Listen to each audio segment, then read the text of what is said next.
Mga bad habits na sumisira ng iyong utak.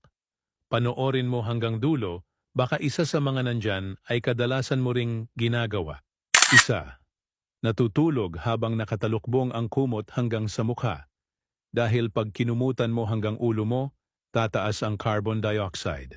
Pangalawa, very loudness o sobrang ingay. Ang sobrang lakas na sound, gaya ng headphones, earphones, at iba pa pag palagi mo yang gagamit, ay masisira ang brain cells mo at hindi rin maganda sa puso mo. Pangatlo, laging nasa dilim. Ayon sa pag-aaral, ay pwedeng magbago ang structure ng brain. Apat, working when sick. Kung mahinang katawan natin ay huwag nang pilitin. Kasi pag pipilitin natin parang nag-o-overheat. Gaya na lang ng hindi mo maalalag bagay, pero pinipilit mo pa rin alalahanin, baka mahirapan palalo ang iyong utak. Panglima, sobrang stress. Ang bad mood anxiety ay delikado para sa puso. Anim, kulang sa tulog. Mahina ang memory natin kung palaging kulang sa tulog. Pito, kulang sa tubig.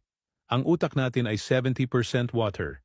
Kaya kung nakakaramdam ka ng antok, headache, migraine, ay dahil sa kakulangan ng tubig. 8.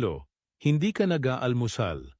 Ayon sa pag-aaral, 80% ng mga taong mahilig mag-skip ng breakfast ay mataas ang tsansa nilang ma-stroke. 9. Sobrang hilig sa matatamis. Ang matamis ay may masamang dulot sa utak. Taas pa ang iyong blood sugar. Ang kasabihan ng mga eksperto, ang first attack ng stroke ay pwedeng mag-recover. Second attack, magiging paralisado. Third attack, ay pwedeng ikamatay.